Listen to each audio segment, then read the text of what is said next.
Assalamualaikum warahmatullahi wabarakatuh. Alhamdulillahirabbil alamin. Bihi nasta'in ala umurid dunya waddin. Wassalatu wassalam ala asyrafil anbiya wal mursalin sayyidina wa maulana Muhammadin wa ala alihi wa sahbihi ajma'in. Subhanaka la ilma lana illa ma 'allamtana innaka antal alimul hakim. Rabbi shrah li sadri wa yassir li amri wahlul 'uqdatan min lisani yafqahu qawli, amma ba'du. Alhamdulillah, kita sudah berada di tanggal 12 dari bulan Ramadan. Hampir berlalu setengah, sudah berlalu sepertiga dari bulan suci Ramadan, yang artinya 10 hari berisi rahmat telah terlewat dari kita sekalian, dan kita sekarang berada di 10 hari pertengahan, yang di sana dijanjikan, kata Nabi Muhammad SAW, awaluhu rahmah wa awsatuhu maghfirah. Jadi yang sepertiga ini teman-teman, yang tengahan ini, yang di pertengahan Ramadan, isinya adalah ampunan dari Allah Subhanahu wa taala.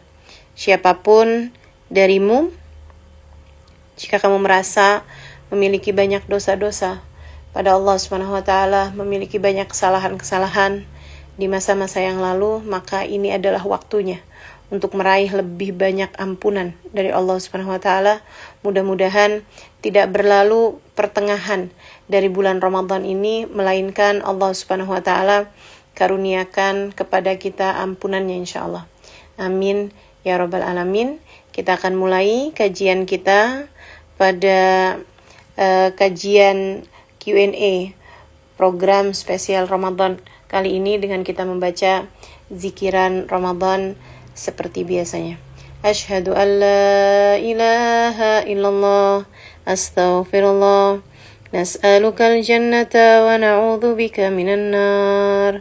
Asyhadu an la ilaha illallah, astaghfirullah, nas'alukal jannata wa na'udzu bika minan nar.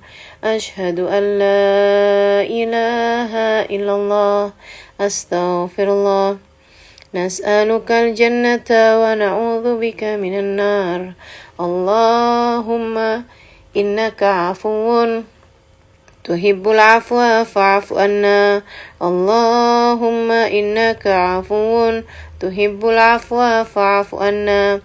Allahumma innaka 'afuwun tuhibbul 'afwa fa'fu anna ya Karim. Mudah-mudahan Allah Subhanahu wa taala menerima puasa Ramadan kita, menerima tarawih kita, menerima sedekah kita, menerima apapun dari kebaikan-kebaikan yang kita lakukan di bulan suci ini, dan mudah-mudahan Allah Subhanahu wa taala mengampuni segenap dosa-dosa kita, baik dosa-dosa di masa sekarang ataupun dosa-dosa kita yang ada di masa lalu insyaallah, dan juga kita menjadi hamba-hambanya yang terjaga di masa yang akan datang. Amin ya rabbal alamin.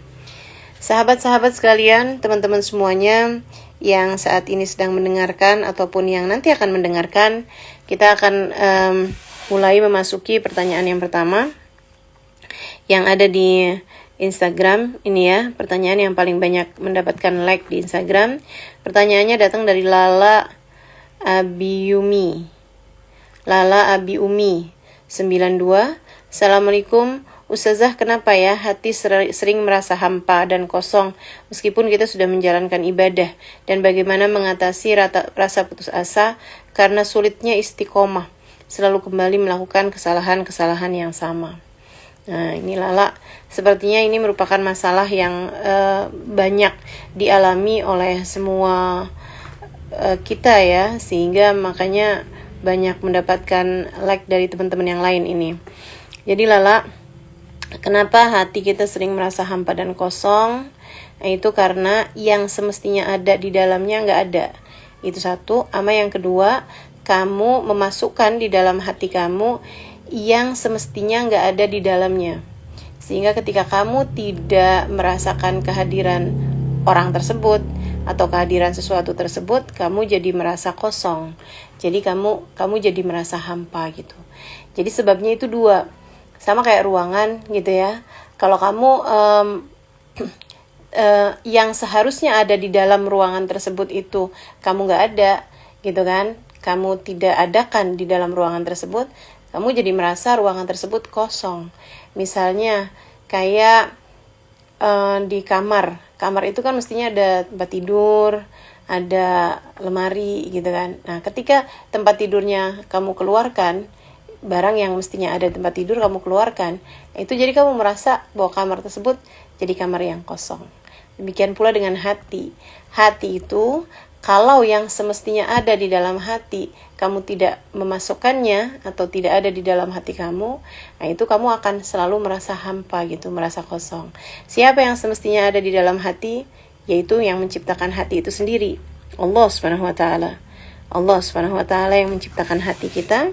Kalau di dalam hati kita itu tidak ada Allah Subhanahu wa taala, tidak ada Nabi besar Muhammad sallallahu alaihi wasallam, tidak ada yang semestinya dicintai oleh seorang manusia, yaitu Allah Subhanahu wa taala, Rasulnya, dan apapun yang mendekatkan kepada Allah dan Rasulnya. Kalau hal itu tidak ada di dalam hati seseorang, maka hati seseorang akan menjadi hampa. Gitu. Akan menjadi hampa. Nah, ketika dia memasukkan yang lain-lainnya, nah, maka yang keberadaan yang lain-lain tersebut itu hanya sifatnya sementara aja, untuk merasa kayak ada isinya gitu. Tapi padahal ketika itu semuanya enggak ada, nah itu kamu juga akan merasa kosong lagi, karena memang tidak seharusnya itu yang ada gitu. Jadi yang harusnya ada tidak ada, itu yang membuat hati menjadi hampa. Cobalah belajarlah untuk bisa menghadirkan Allah Subhanahu wa taala dalam hati. Bukan sifatnya ibadah-ibadah ritual belaka gitu. Jadi kalau Lala pertanyaannya, kita udah jalanin ibadah loh Ustazah, tapi kok tetap aja ya hati merasa hampa, hati merasa kosong. Karena ibadah kamu baru sebatas ibadah-ibadah yang hanya fisik aja gitu. Sementara yang kamu rasa itu kan hati kamu yang kosong gitu. Ibadahnya belum ibadah-ibadah yang secara hati. Cobainlah untuk belajar memasukkan Allah Subhanahu wa taala di dalam hati kamu, untuk belajar mengingat Allah Subhanahu wa taala dalam keseharian kamu, untuk belajar menghadirkan Allah Subhanahu wa taala di dalam waktu-waktu kamu gitu. Cobain gini, bangun tidur saat kamu seharusnya ingat ini itu gitu kan. Nah, ketika awal kali bangun tidur, cobain untuk ingat Allah dulu pertama. Dengan kamu mengucapkan Alhamdulillahilladzi ahyana ba'dama amatana wa ilaihin nusyur. Ini kan diajari nama Nabi Muhammad kan seperti itu. Ketika bangun tidur, Nabi langsung tuh nyebut seperti itu. Nah, kita juga belajar. Ketika bangun tidur, langsung kita bilang Alhamdulillahilladzi ahyana ba'dama amatana wa ilaihin nusyur. Ya Allah, terima kasih udah dibangunin lagi ya Allah. Padahal sebelumnya gak sadar apa-apa. Sebelumnya kita kayak pergi aja entah kemana waktu kita tidur kan. Nah, ruh kita kan gak tahu pergi kemana tuh. Jalan-jalan kayaknya ya, keluar dari badan kita gitu. Untuk ngelihat-lihat apa yang ada di luaran sana. Kesadaran kita hilang ketika kita sedang tidur. Nah itu. Jadi begitu kita bangun tidur, kita belajar buat ingat Allah Subhanahu wa taala. Dengan kita hadirkan Allah dalam hati kita, kita bilang ya Allah makasih udah dibangunin lagi ya Allah. Alhamdulillah, padahal tadi udah enggak sadar, sekarang udah sadar kembali. Makasih ya Allah. Kepadamulah aku akan selalu kembali. Habis itu terus kita ingat manusia yang paling tercinta di sisi Allah, yang jadi perantara antara kita dengan Allah Subhanahu wa taala dengan kita berselawat kepadanya.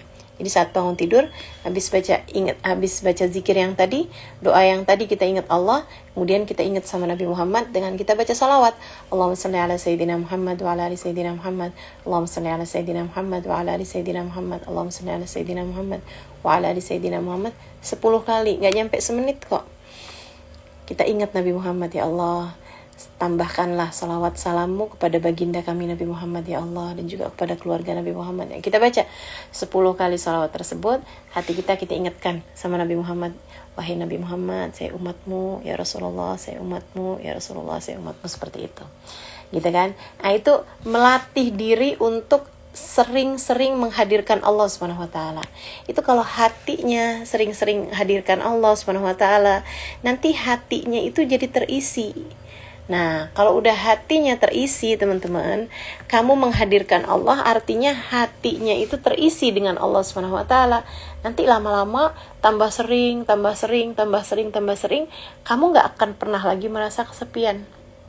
Kamu gak akan lagi merasa hampa, kamu gak akan lagi merasa kosong. Seukuran dengan seberapa banyak kamu mengisi Allah, mengirisi Rasulullah di dalam hati kamu gitu. Nah, itu akan terisi dengan Allah Subhanahu wa taala, akan terisi dengan Rasulullah, sehingga kehampaan hati kamu itu mulai berkurang. Itu yang membuat para wali-walinya Allah Subhanahu wa taala, para kasih-kasihnya Allah Subhanahu wa taala yang mengingat Allah Subhanahu wa taala setiap waktu, hati mereka senantiasa tenang, hati mereka senantiasa damai, hati mereka hanya berisi dengan penuh kasih sayang, berisi dengan kebahagiaan demi kebahagiaan. Allah Subhanahu wa taala menceritakan tentang hal ini dalam Al-Qur'an. A'udzubillahi minasyaitonirrajim. Alladzina amanu wa tatma'innu qulubuhum bidzikrillah. Orang-orang yang beriman, hati mereka senantiasa tenang, hati mereka senantiasa damai, bidzikrillah, dengan mengingat Allah Subhanahu wa taala. Dengan menghadirkan Allah Subhanahu wa taala dalam hati, Allah kemudian memberikan penegasan. Kata Allah, ala bidzikrillah tatmainnul qulub. Ketahuilah, hanya dengan mengingat Allah. Artinya enggak ada cara lain. Untuk mengusir kehampaan hati enggak ada cara lain. Untuk menghilangkan kekosongan hati enggak ada cara lain. Bidzikrillah, hanya dengan menghadirkan Allah. Menghadirkan Allah. Bukan dengan membaca Al-Quran tapi pikiran gelambiar kemana-mana. Bukan dengan sholat tapi hatinya gak ingat Allah Subhanahu wa taala. Bukan dengan melakukan amal ibadah akan tetapi hatinya kosong dari mengingat Allah Subhanahu wa taala. Apalagi dengan kamu berkumpul dengan teman-teman, kamu mengobrol dengan teman-teman, kamu merasakan cintanya manusia gitu ya. Bukan dengan cara-cara seperti itu. Hanya dengan menghadirkan Allah dalam hati, mengingat Allah dalam diri,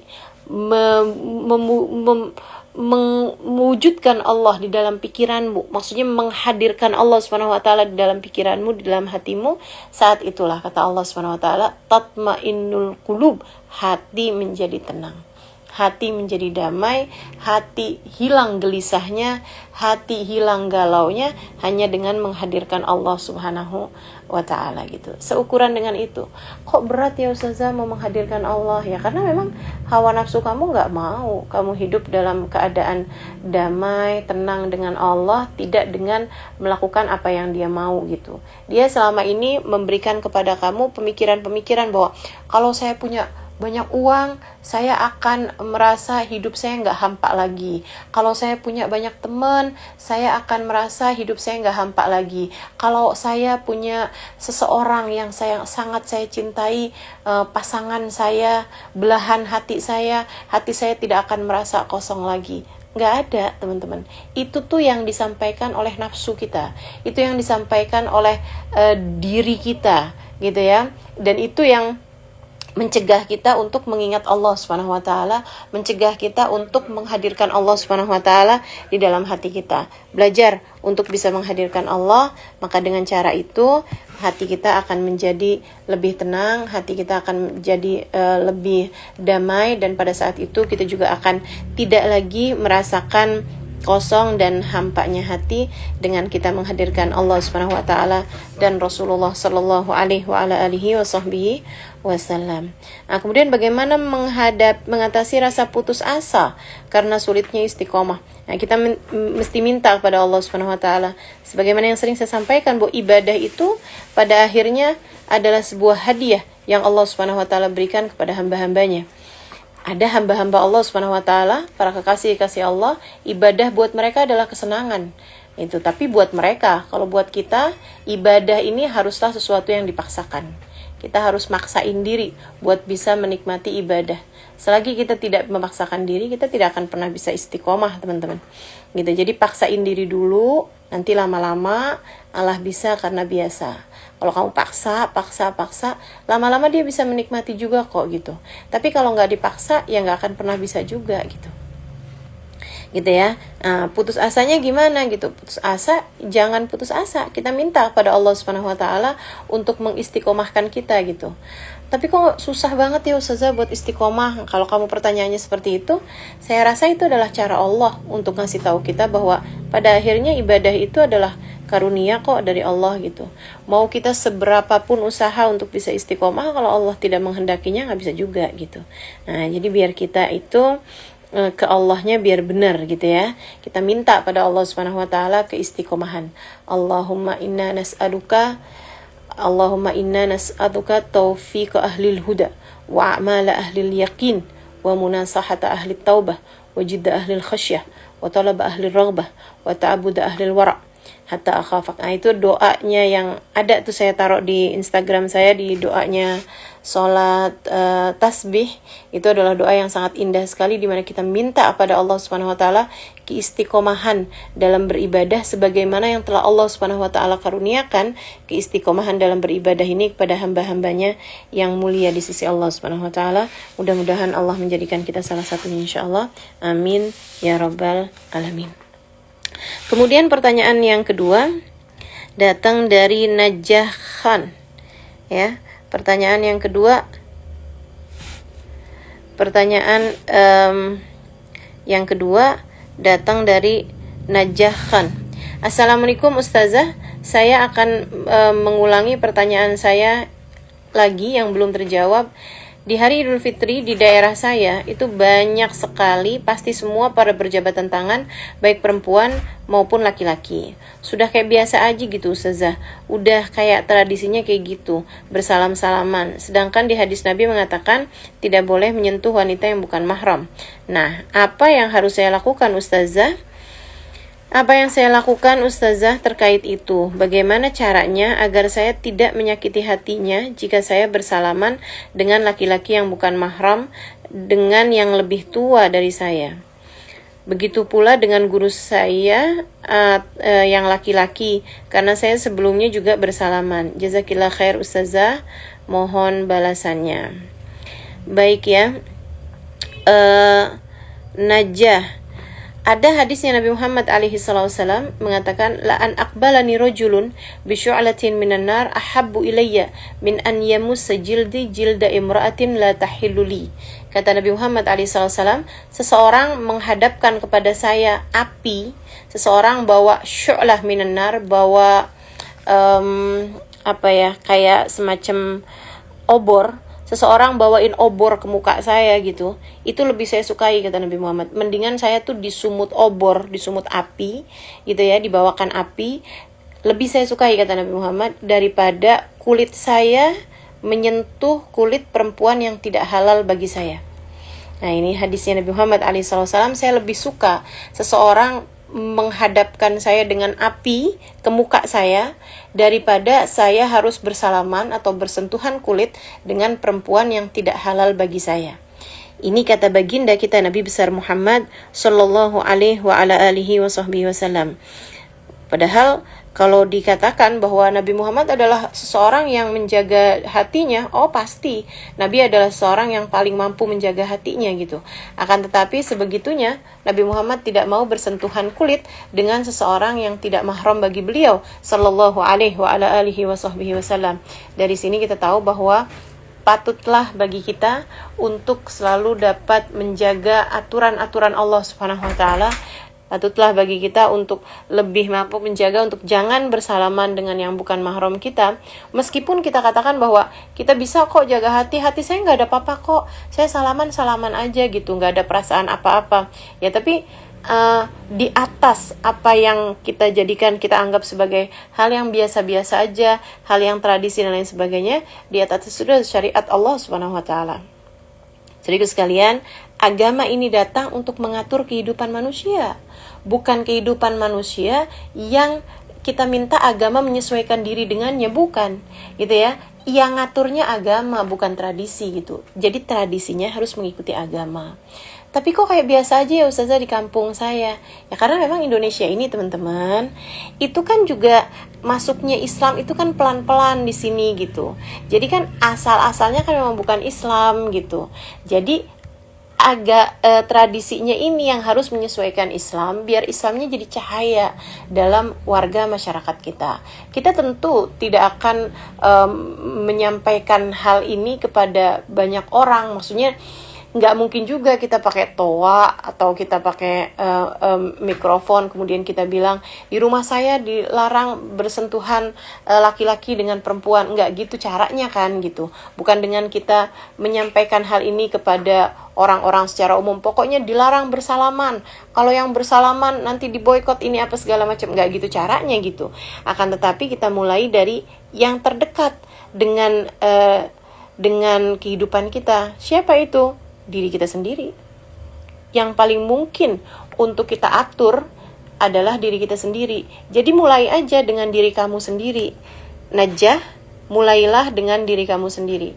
Kamu sampaikan kepada diri kamu bahwa mulai Lebaran kali ini atau mulai Ramadan kali ini kita nggak akan mau lagi bersalaman dengan siapapun yang bukan mahram kita.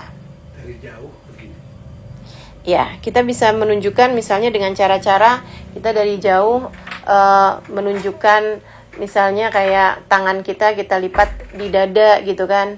Kita tunjukkan kita bersalaman dengan jarak jauh gitu. Nah, itu saya rasa udah umum sih. Orang di kampung kamu kan juga nonton TV ya. Ada banyak orang-orang di televisi sekalipun bahkan, artis-artis sekalipun bahkan, yang mulai memutuskan untuk tidak mau bersalaman dengan yang bukan mahram. Sehingga kemudian dia pakai gerakan-gerakan menunjukkan bahwa dia seolah tetap menghormati gitu ya. Bukan seolah, maksud saya tetap menghormati orang lain, akan tetapi tidak dengan harus bersalaman dengan yang bukan mahramnya. Termasuk juga kepada guru kamu, kepada kakak kelas kamu misalnya, kepada Pak Lurah, Pak RT, Pak RW, terserah siapapun lah gitu ya. Kamu tunjukkan dengan cara tidak bersalaman, akan tetapi kamu menunjukkan rasa penghormatan kepada orang tersebut dan kamu tetap berbicara dengannya gitu ya, dengan nada yang sopan. Apa kabar Pak Guru misalnya gitu, atau apa kabar Pak gitu kan, yang kata-kata yang orang juga merasa tetap bisa menghormati. Dan saya rasa nggak ada loh yang akan merasa sakit hati dengan kamu tidak bersalaman dengannya, kalau sikap kamu itu tetap dengan cara-cara yang baik gitu. Selagi sikap kamu itu adalah dengan sikap yang baik, tidak ketus, tidak julid gitu ya, itu saya rasa juga walaupun kamu tidak bersalaman dengan dia gitu, orang juga udah paham kok bahwa ajaran agama memang tidak memperbolehkan hal yang seperti itu gitu. Kalau kemudian orang bilang, "Yes, sok solehah kamu" gitu, ya nggak apa-apa, biarkan itu jadi doa aja, mudah-mudahan aja. Yes, sekarang solehah nih, gak mau salaman lagi sama laki-laki gitu kan. Nah, kamu tinggal bilang aja gitu, amin, doain ya, mudah-mudahan bisa nih jalaninnya gitu. Nah, cuman baru bisa beginian doang nih yang saya jalanin gitu. Biasa-biasa aja teman-teman. Saya sudah memutuskan untuk tidak bersalaman dengan laki-laki yang bukan mahram saya dari berpuluh-puluh tahun lalu gitu. Dan saya rasa tidak ada siapapun tuh yang pernah sakit hati gitu. Dan begitu pula dengan yang lain-lain juga, banyak di antara mereka yang memutuskan untuk tidak bersalaman dengan laki-laki. Itu bukan dikerjakan sama 1-2 orang, 10-20 orang, 100-200 orang, ribuan orang, bahkan puluhan ribu orang saya rasa, ratusan ribu orang saya rasa, dari muslimin, muslimat memutuskan untuk nggak bersalaman dengan laki-laki yang bukan mahramnya. Dan biasa-biasa aja, nggak akan ada yang segitu sakit hatinya, asalkan sikap kamu tidak menunjukkan seolah-olah kamu kayak menganggap mereka sebagai sesuatu yang, saya nggak mau salaman karena kamu najis dalam pandangan saya. Nah, kalau kayak gitu kan beda gitu. Teman-teman saya sekalian, kita tidak bersalaman dengan yang bukan mahram untuk memuliakan dia juga. Siapa tahu dia lagi punya wudhu. Siapa tahu dia juga sebenarnya udah memang gak mau salaman juga sama perempuan yang bukan mahramnya. Cuman gak enak aja kalau kamunya udah nyodorin. Sama-sama enak kan sekarang gitu. Jadi belajar untuk tetap bisa memuliakan orang lain, tapi menjalankan syariat agama dengan sebenar-benarnya. Mudah-mudahan Allah SWT selalu membantu kita untuk dapat melaksanakan syariat agama Allah sesuai dengan aturannya insya Allah. Amin ya rabbal alamin. Kemudian pertanyaan yang ketiga datang dari Ita. Panjang banget ini ya, A-nya ya. Bacanya begitu ya. Ita .ss. Assalamualaikum Ustazah, izin bertanya. Saya punya teman-teman yang masih pada pacaran, tapi saya masih takut untuk menasehatinya. Apakah boleh Ustazah? Saya hanya mendoakan teman saya secara terus-menerus agar diberi hidayah oleh Allah, karena belum siap menasehati secara langsung. Dan apabila ingin menasehati, sebaiknya cara menasehati yang tepat, yang baik bagaimana nggih Ustazah? Karena jujur sedih kalau ngelihat teman-teman sendiri masih melakukan hal yang gak disukai sama Allah. Meskipun di sisi lain udah punya temen yang sama-sama pengen bareng-bareng menuju ridhonya Allah, tapi tetap kesian ngelihat temen yang lain yang masih pada pacaran. Semoga banyak yang nge-like dan ngerasain hal yang sama kayak gini. Terima kasih Ustazah, sehat-sehat dan panjang umur buat Ustazah Halimah. Ustazah jangan lupa doain kita semua nanti kalau udah di akhirat ya Ustazah. Oh, doainnya kalau di akhirat nih. Di akhirat mah gak bisa doa lagi. Doanya sekarang aja ya. Mudah-mudahan kita semuanya bisa menjadi hamba-hamba Allah yang selalu istiqomah dalam jalannya. Ita, rasa hatimu ketika sedih ngelihat ada temen yang pacaran gitu kan, itu merupakan sebuah anugerah dari Allah Subhanahu wa Ta'ala gitu. Ada juga orang-orang yang sedih ngelihat teman-temannya pacaran karena kok saya nggak ada yang mau ya jadi pacar saya. Itu kan sedihnya lain gitu. Sedih yang seperti ini malah bisa jadi dia menjomblo, akan tetapi dosanya dosa orang pacaran karena dia menginginkannya. Dan kalau dia punya pacar juga, mungkin dia akan melakukan hal yang sama dengan mereka gitu ya. Nah, yang seperti ini malah jomblo, ngenes, dan juga dianya berdosa juga ya. Jadi rasa hati kamu ketika sedih melihat teman-teman kamu yang pada pacaran gitu kan, sementara kamu tahu bahwa itu adalah hal yang dilarang dalam syariat agama kita, itu adalah rasa yang baik ada di dalam hati kamu gitu. Kalau kamu belum siap untuk menasehati mereka, nggak apa-apa juga. Kamu terus berdoa, mendoakan mereka, itu juga bagian dari ingkar bil qalbi ya. Sebenarnya rasa sedih ketika melihat mereka pacaran itu juga merupakan bagian dari ingkar bil qalbi yang disebut oleh Nabi Muhammad SAW. Siapa yang tidak mampu mencegahnya dengan lisan, maka mencegah dengan hati. Mencegah dengan hati atau ingkar bil qalbi itu juga termasuk ketika kamu merasa sedih gitu kan, melihat teman-teman kamu yang melakukan hal yang seperti itu, dan kamu mendoakan mereka semoga hidayah Allah Subhanahu wa Ta'ala menyertai langkah mereka sehingga satu waktu nanti mereka akan menjadi lebih baik lagi insya Allah gitu. Nah, kalau kamu mau menasehati teman-teman kamu yang seperti itu, mungkin dengan cara seperti ini loh. Kalau misalnya teman kamu lagi susah karena pacarnya, nah itu kamu bisa masuk dari situ tuh. Kalau ada teman yang ngadu gitu kan, ya ampun gue sedih banget sih, pacar saya kemarin kelihatan jalan sama siapa, misalnya kayak gitu. Nah itu kamu bisa masuk dari situ tuh. Kamu bilangin, iya ya aku liatin kamu tuh pacaran banyak sedihnya deh. Saya juga liatin orang-orang yang pada pacaran tuh kayak banyakan sedihnya daripada senengnya. Senengnya tuh bentaran doang, sisanya sedih-sedih doang gitu. Kalau pas telepon gak diangkat atau WhatsApp gak dibales gitu, sedih. Terus kalau ngelihat dia akrab sama yang lain, sedih. Terus juga bawaan jadi inget mulu sama pacarnya, akhirnya hidupnya jadi berantakan. Pelajaran sekolahnya jadi berantakan.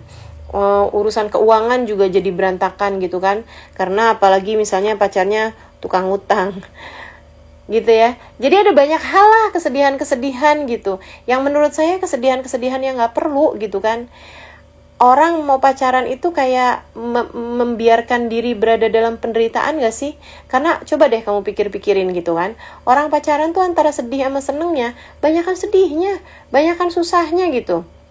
Apalagi ada istilah pakai acara nangis, terus ditutupin bantal gitu kan, terus nangis di balik pintu. Itu siapa coba yang ngerjain kayak begitu tuh, kalau nggak orang yang pacaran? Dan saya memang pernah baca juga gitu, pernah diceritakan sama ponakan saya yang seorang psikolog itu ya, bahwa orang tuh kalau lagi pacaran itu jadi kayak punya gangguan di otak yang setara dengan orang yang narkoba loh teman-teman. Jadi zat adiktif yang ditimbulkan ketika orang itu sedang jatuh cinta itu mirip sama zat adiktif yang menjadi ada di badan ketika seseorang mengkonsumsi narkoba.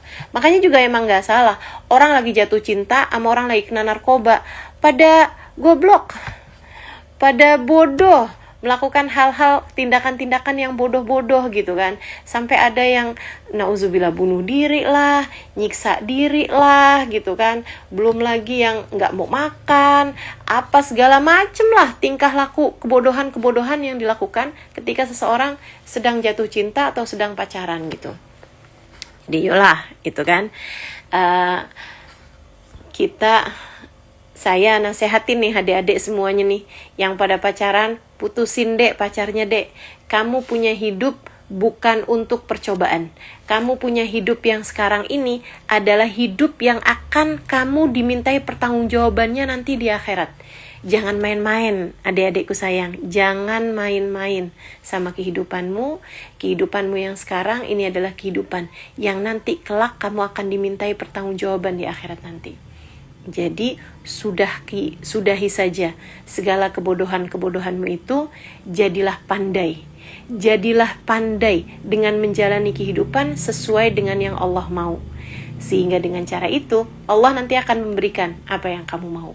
Termasuk juga jodoh, termasuk juga pasangan hidup yang benar-benar menyayangi kamu dan kamu menyayanginya, dan kalian dalam bingkai yang halal, dalam bingkai yang diridhoi Allah SWT, dalam cinta yang dinaungi rahmatnya Allah SWT. Tidakkah kamu menginginkannya?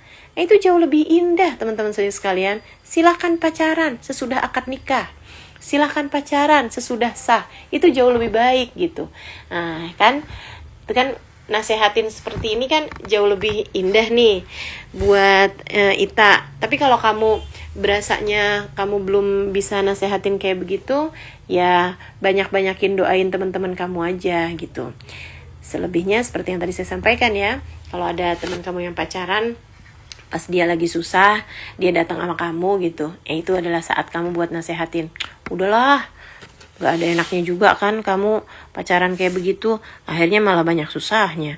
Aku lihat-liatin kamu jadi paling banyak susahnya deh di antara kita-kita nih yang gak pada punya pacar. Ayolah, kita gak mau susah-susah panjang-panjang nih gitu. Begitu ya, insya Allah mudah-mudahan bisa kita amalkan dalam kehidupan. Pertanyaan yang keempat datang dari Ari. Ini kenapa sih suka banget nih bikin hurufnya banyak-banyak gitu kan? Ari gitu ya jadinya ya bacanya. Assalamualaikum Ustazah, saya mau bertanya, saya atau mungkin teman-teman yang lain ketika sholat seringkali tidak khusyuk dalam artian pikirannya kemana-mana, mikirin apa aja. Nah, bagaimana caranya ya Ustazah biar nggak gitu lagi Ustazah? Rasanya ingin sekali khusyuk, tapi saat sholat ada aja yang mampir kepikiran. Yang itu biasanya membuat saya lupa lagi ada di rakaat berapa. Mohon dijawab Ustazah. Id Milad ya Ustazah. Semoga Allah selalu memberikan kesehatan dan kelancaran di setiap langkah Ustazah untuk berdakwah. Salam sayang dari saya. Hehe. Baik ya, Ari. Sholat khusyuk itu memang derajat, Ri. Derajat. Itu adalah maqam, itu adalah pangkat. Maksudnya itu orang yang bisa khusyuk sholatnya itu adalah sebuah karunia yang Allah Subhanahu wa taala berikan dalam kehidupan seseorang gitu ya. Dan itu adalah sebuah anugerah yang sangat luar biasa yang Allah Subhanahu wa taala karuniakan kepada kehidupan seseorang. Nah, jadi memang nggak gampang gitu kan, dan nggak sembarangan orang dikasih hal-hal yang seperti itu gitu. Jadi itu kayak sebuah hadiah gitu kan, yang nggak sembarangan orang juga dapat hadiah-hadiah yang seperti itu gitu. Itu sholat khusyuk itu gitu. Mampu untuk khusyuk di dalam sholat adalah sebuah karunia yang Allah Subhanahu wa taala berikan kepada hamba-hambanya yang tercinta gitu. Nah, ketika belum mencapai derajat yang seperti itu, apa yang bisa kita lakukan? Nah, ini nih. Ini satu-satunya hal yang bisa kita lakukan gitu kan. Apa itu? Belajar khusyuk. Jadi kalau yang kamu tanya adalah kehusyuan dalam sholat itu adalah sebuah anugerah. sebuah pangkat yang Allah Subhanahu wa taala berikan kepada hamba-hambanya yang tercinta. Kayak hadiah gitu kan, bagi yang sudah mencapai level ini dikasih hadiahnya ini gitu. Itu kayak gitu tuh. Itu sholat khusyuk gitu. Nah, jadi kalau yang belum nyampe ke level itu sih gitu kan, itu nggak akan bisa nyampe juga ke sana kecuali kalau dia melakukan hal ini. Apa itu? Belajar khusyuk gitu. Jadi kayak sholat khusyuk itu ijazah lah gitu kan, buat orang yang sudah melewati ujian, melewati masa sekolah panjang, melewati hari-hari yang dia juga belajar gitu kan. Itu ijazahnya itu berupa sholat khusyuk gitu, seperti itulah. Nah, buat orang-orang yang belum mendapatkan ijazah berupa sholat khusyuk atau diwisuda dengan hadiah berupa sholat khusyuk ini gitu kan, dari tingkatan hamba-hambanya Allah, yang bisa dilakukan adalah belajar untuk bisa khusyuk dalam sholat. Nah, belajar untuk bisa khusyuk dalam sholat itu ada beberapa cara-caranya atau beberapa tingkatan-tingkatannya, atau ada beberapa kelas-kelasnya. Dimulai dari belajar khusyuk saat wudhu. Nah, ini juga memang ngaruh nih, belajar khusyuk saat wudhu begitu ya. Dengan ketika kita wudhu tuh kita belajar buat khusyuk saat wudhu. Khusyuk saat wudhu itu lebih mudah diusahakan teman-teman daripada khusyuk saat sholat. Khusyuk saat sholat itu agak lebih agak lebih complicated, agak lebih macem-macem gitu perkaranya dibandingkan dengan khusyuk saat wudhu. Khusyuk saat wudhu lebih mudah kamu lakukan. Saat kamu basuh muka, kamu minta sama Allah semoga muka kamu ini dijadikan sebagai salah satu dari muka yang bercahaya di akhirat nanti. Gitu. Dengan kamu bilang Allahumma bayyid wajhi wa tabyaddu wujuh wa taswaddu wujuh. Ya Allah, berserikanlah wajahku, bercahayakanlah wajahku di saat sebagian wajah ada yang kau jadikan bercahaya, sebagian wajah yang lain ada yang engkau jadikan gelap di murka gitu ya. Seperti itu. Nah, kemudian saat kamu membasuh tangan, kamu juga minta, ya Allah, jadikanlah tangan kanan saya menerima catatan amal perbuatan saya, ya Allah. Di saat hari di mana sebagian orang menerima catatannya dengan tangan kanan, ada yang menerima catatannya dengan tangan kiri, bahkan ada yang dilempar dari belakang punggungnya, gitu kan. Kemudian saat kamu membasuh tangan kiri, kamu minta, ya Allah, jangan kasihkan buku catatan amal perbuatan saya dengan tangan kiri saya, apalagi dari belakang punggung saya, ya Allah. Kemudian saat kamu mengusap kepala, kamu minta, ya Allah, jadikanlah kepala saya ini ada di bawah naungan arsy-Mu, tidak engkau panaskan di hari akhirat nanti, ya Allah. Saat kamu membasuh telinga, ya Allah, jadikanlah telinga saya bisa mendengarkan panggilan-Mu ketika engkau ridho kepada ahli-ahli jannah, ya Allah. Saat engkau memanggil penghuni-penghuni surga, jadikanlah telinga saya sebagai salah satu dari yang mendengarkan panggilan-Mu saat itu. Saat kamu membasuh kaki, kamu minta pada Allah Subhanahu wa taala untuk ditetapkan langkah kakinya di atas jembatan Sirat. Di saat sebagian orang ditetapkan langkah kakinya, sebagian yang lain ditenggelamkan Allah Subhanahu wa taala atau tergelincirkan Allah Subhanahu wa taala di dalam api neraka. Nah, itu seperti itu teman-teman saya sekalian. Jadi khusyuk di saat wudu itu lebih mudah untuk kamu lakukan daripada khusyuk di saat sholat. Kamu mulai dengan khusyuk di saat wudu, kemudian sudah itu sebelum sholat itu kamu juga minta kepada Allah Subhanahu wa taala perlindungan dari godaan setan atau dari bisikan-bisikan hawa nafsu. Seperti kayak bulan Ramadan seperti ini kan gak ada setan nih, tapi kan hawa nafsu terus aja tuh ngebisikin kamu ini itu segala macam gitu ya.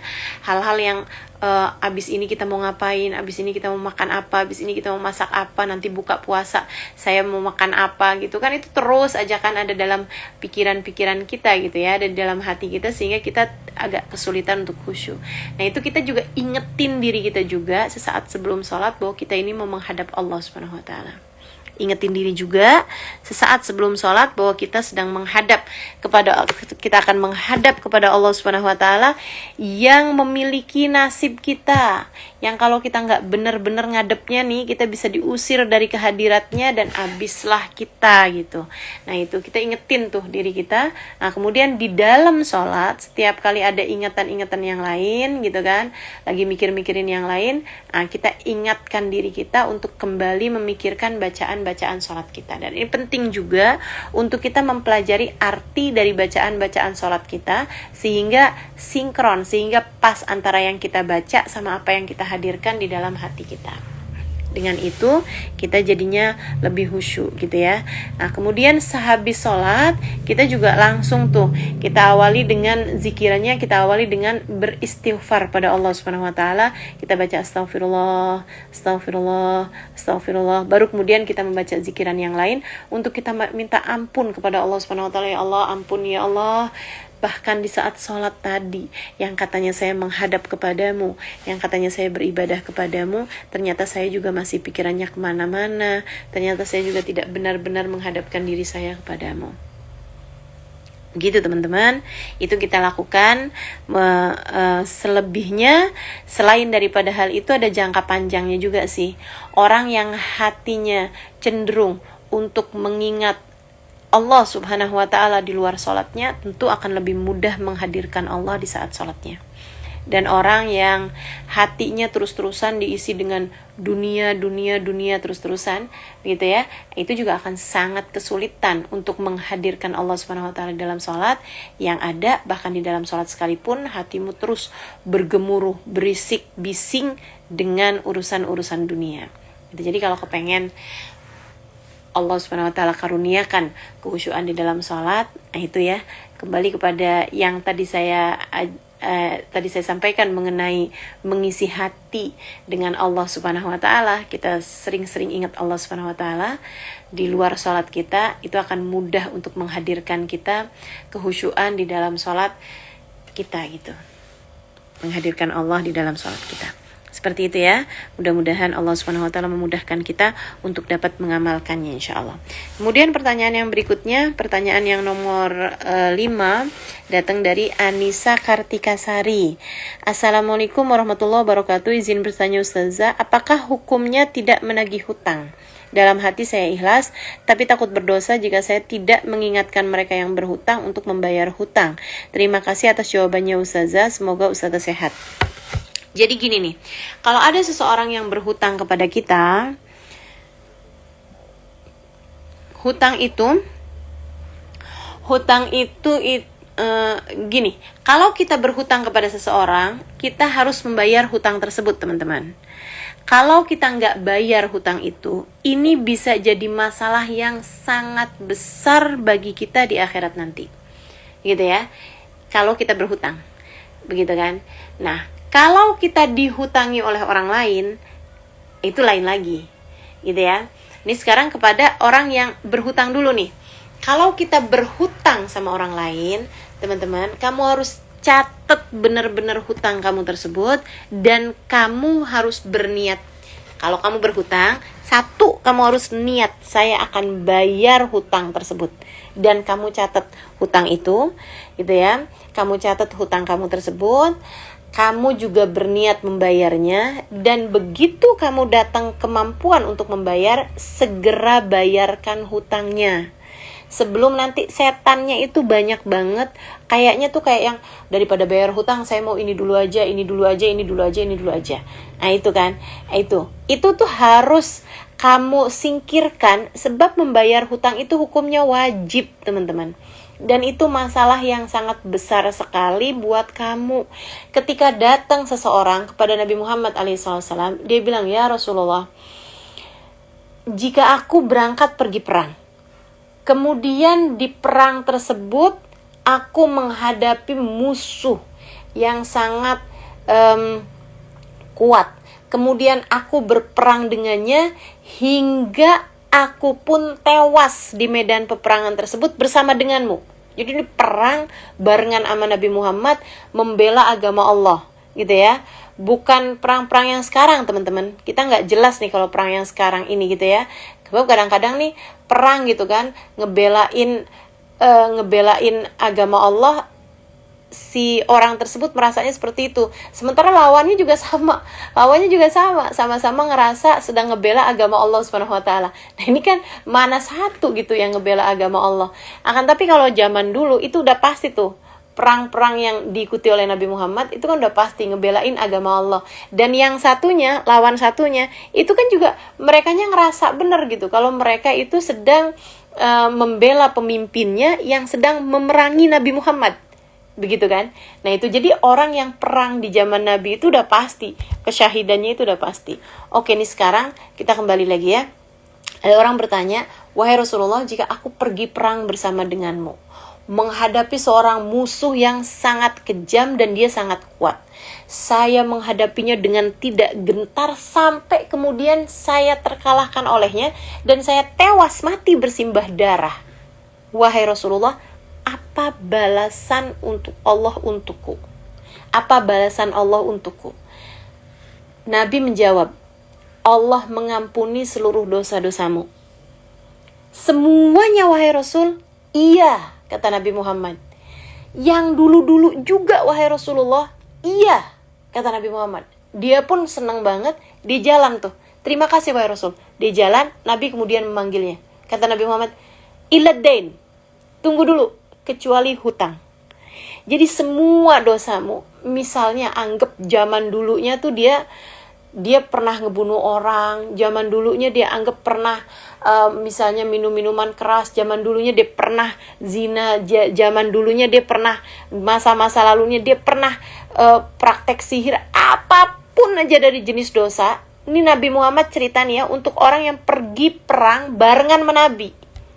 Perang barengan menabi dan dia enggak yang males-malesan perangnya, enggak. Dia perang, dia ngadepin musuh yang sangat kuat, kemudian dia meninggal dunia di medan peperangan tersebut, kena tikam musuh, teman-teman. Bukan karena kecerobohan dia atau bukan karena kebodohan dia, enggak gitu kan. Kena tebasan musuh yang kuat. Nabi Muhammad bilang, semua dosa-dosamu diampuni Allah SWT. Dosa kecil, dosa besar, semuanya diampuni Allah SWT. Tapi Nabi kemudian bilang, Iladin, kata Nabi Muhammad, tunggu dulu, kecuali utang. Yang utang tuh kamu mati, gitu kan, bawa utang tersebut, nggak diampuni sama Allah. Nggak diampuni sama Allah, sampai hutang kamu dibayarkan. Di dunia ini sampai utang kamu dibayarkan. Atau sampai orangnya tersebut ikhlas terhadap hutangnya tersebut. Kamu digugurkan hutangnya sama orang tersebut, atau keluargamu membayarkan hutangmu, baru beres gitu urusannya. Jadi dengan darah kamu bersimbah di bumi, kamu sampai mati menghadapi musuh yang kamu berperangnya itu membela agama Allah dan perangnya itu sama Rasulullah SAW sekalipun, hutang kamu tuh nggak jadi lunas. Gimana tuh? Gitu kan? Jadi bener-bener nih urusan hutang nih. Nih ya, saya sampaikan ini kepada teman-teman yang mungkin selama ini meremehkan utang. Dan kalau orangnya itu lupa sama utangnya, gitu kan? Wah, bagus banget deh. Alhamdulillah deh, dia lupa sama utang nih. Saya nggak ditagih-tagih deh. Bisa saya melenggang kangkung deh kalau gitu. Teman-teman, dia mungkin lupa. Allah nggak lupa. Malaikat yang mencatat hutangmu tersebut di saat kamu bahkan tidak mencatatnya, nggak lupa. Dan semua hutang kamu tersebut itu, kamu nggak bayar di dunia, kamu harus membayarkannya di akhirat. Berapa banyak? Nih saya kasih tahu. Danik min haram, kata Nabi Muhammad SAW. 1 danik dari yang haram. 1 danik itu hitungan recehan. 1 danik dari yang haram. 1 danik tuh kayak sekitar 5.000 perak deh gitu. Anggaplah gitu. Saya kalau mau bilang 1.000 perak kayaknya kecil banget gitu. 5.000 perak deh anggap gitu ya. Teman-teman sekalian, 1 danik dari yang haram. 5.000 perak dari yang haram nih kamu ambil, termasuk juga hutang gitu kan. Orangnya kan kamu ambil itu kan kamu niatnya mau bayar gitu kan, atau dia taunya kan kamu mau bayar, ternyata kamu nggak bayar gitu kan, berarti dari uang haram. Itu harus kamu bayar dengan 70 sholat fardumu yang diterima sama Allah di akhirat nanti. Saya nggak lagi nakut-nakutin, saya hanya membicarakan fakta teman-teman saya sekalian. 1 danik dari yang haram harus kamu bayar dengan 70 kali fardumu yang diterima oleh Allah Subhanahu wa taala dari sholat fardu kamu, teman-teman saya sekalian. Nah, itu gimana kalau misalnya di akhirat nanti kamu nggak punya cukup sholat fardu kamu juga yang diterima sama Allah nggak banyak misalnya.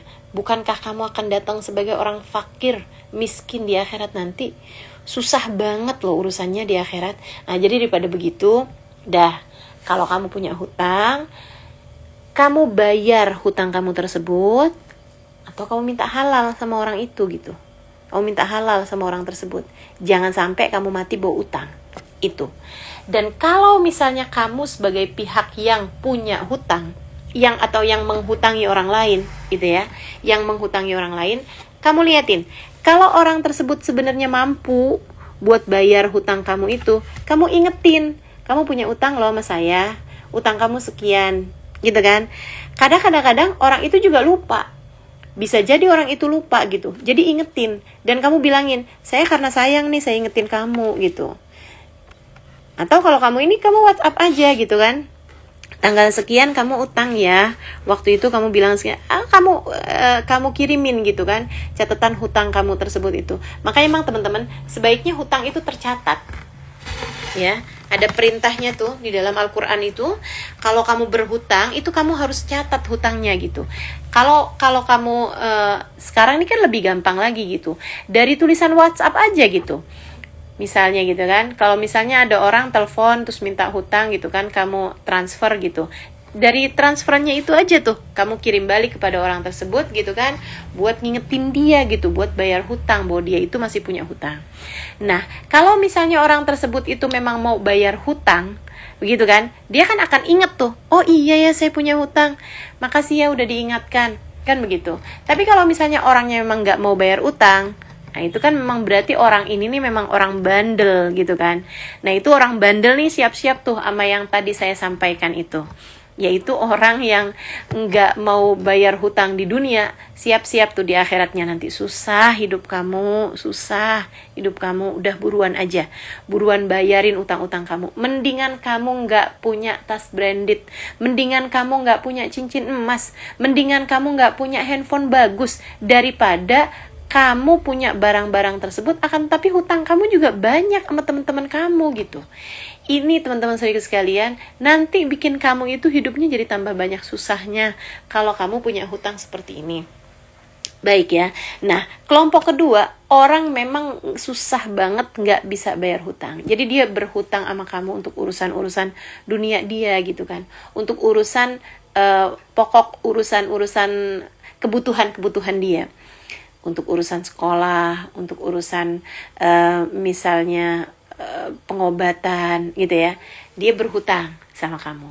Nah, kemudian kamu tagih, ternyata dia itu memang kehidupannya susah, dia memang nggak bisa bayar hutangnya.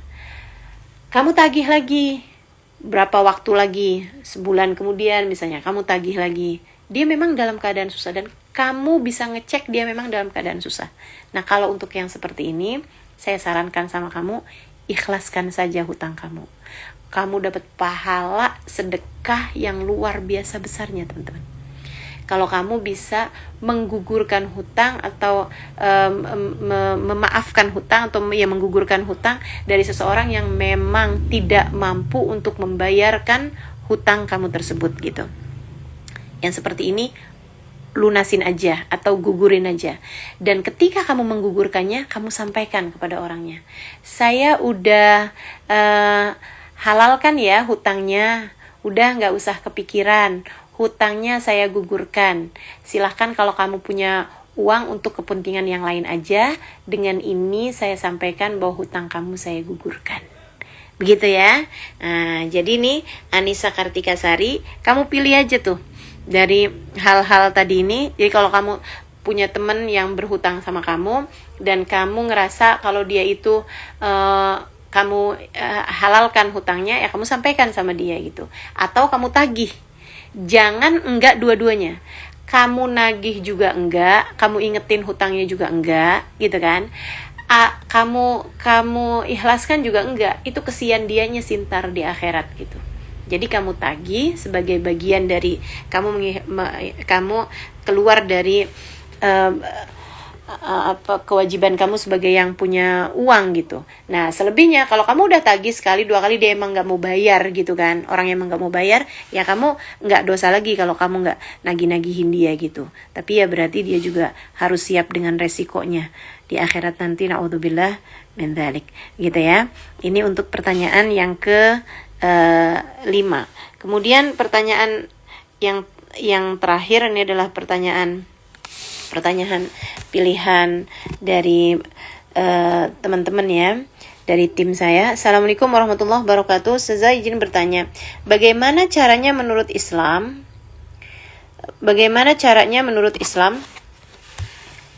dari Mama Alkila. Assalamualaikum warahmatullahi wabarakatuh. Izin bertanya, bagaimana caranya menurut Islam agar saya sebagai seorang istri dapat menyikapi suami yang tipenya belum pandai menjadi pendengar yang baik. Saya menikah sudah 11 tahun, tapi selama 4 tahun ini saya LDR dengan suami, pulang setiap 2 minggu sekali. Kalau saya lagi curhat di video call itu katanya telinga suami suka mendengung. Suami enaknya kalau ngobrol secara langsung. Mohon jawabannya Ustazah agar hati saya menjadi tetap husnuzon. Jazakillah khairan katsira. Mama Alkila, ya, daripada kamu sibuk memikirkan bagaimana caranya agar suami menjadi pendengar yang baik, tidakkah sebaiknya kamu belajar untuk menjadi seorang istri yang enggak gampang curhat? Enggak usah cerita aja sama suami, gitu kan? Itu jauh lebih enak. Udah lebih baik kamu lebih baik memperdengarkan curhatan kamu tersebut kepada yang sudah pasti akan mendengarnya, yaitu Allah Subhanahu wa taala. Itu pun juga kepada Allah Subhanahu wa taala, bukannya curhat, kamu sebaiknya malah minta sama Allah Subhanahu wa taala. Minta sama Allah Subhanahu wa taala agar kamu menjadi hambanya yang solehah, agar kamu juga bisa menjadi istri yang solehah. Memang ya, suami itu juga senangnya juga didengerin, bukan ngedengerin gitu. Jadi sebaiknya kamu belajar untuk bisa menjadi seorang istri yang lebih banyak mendengarkan. Saya sering ditanya, Ustazah bagaimana caranya, beberapa kali saya ditanya bagaimana caranya menjadi pembicara yang baik. Saya sampaikan bahwa kamu akan menjadi pembicara yang baik ketika kamu menjadi pendengar yang baik. Cobalah, kalau kamu ingin suara kamu didengarkan sama orang lain, cobalah untuk mendengarkan orang lain. Daripada kamu sibuk, gimana sih caranya biar suami saya itu mau mendengarkan saya? Lebih baik kamunya aja dulu, lebih sering mendengarkan suami kamu gitu. Dia gak pernah cerita kok Ustazah, cari tahu. Kadang-kadang nih ya, pendengar yang baik itu akan mampu mendengarkan bahkan di saat orang lain sedang diam. Kalau kamu terbiasa mendengarkan adalah bertanya, apa sih yang orang lain inginkan dari saya? Gitu kan? Kalau kamu lihat suami kamu gak usah, saya kepengen cerita begini. Gimana caranya biar didengerin gitu kan? Cobain gini nih, dibalik gitu ya. Apa ya yang suami saya inginkan dari saya? Dia sebenarnya lagi kepengen apa ya? Dia gimana keadaannya ya? Saya ingin tahu dong, seperti apa sih dia? Gitu kan? Jadi cobain itu, kamu lihat keadaannya, kamu cari tahu tentang dia gitu. Gimana perasaan kamu, sayang? Gimana hari ini kamu gimana? Oh, kamu kelihatannya kayak suntuk banget, apa sih yang terjadi gitu. Dan itu juga bertanyalah dengan manis, bukan yang bertanya seperti interogasi gitu. Kamu kelihatan sumpek, lagi kenapa tuh kamu? Emang apa sih yang kamu sedang terjadi? Itu kan pertanyaan-pertanyaan interogasi gitu. Nggak kayak gitu caranya gitu kan. Mudah-mudahan Allah Subhanahu wa ta'ala menerima puasa-puasa kita selama bulan Ramadan ini insya Allah, dan mengabulkan segenap hajat-hajat kita serta mempermudah kita untuk dapat menjalankan ibadah-ibadah sesuai dengan yang Dia inginkan. Taqabbalallah minna wa minkum taqabbal ya karim. Mudah-mudahan bermanfaat, kurang lebihnya mohon maaf. Billahi taufiq wal hidayah. Asyhadu an la ilaha illallah astaghfirullah. Nas'alukal jannata wa na'udzubika minan nar. Asyhadu an la ilaha illallah astaghfirullah. Nas'alukal jannata wa na'udzubika minan nar. Allahumma innaka 'afuwun tuhibbul 'afwa fa'fu anni ya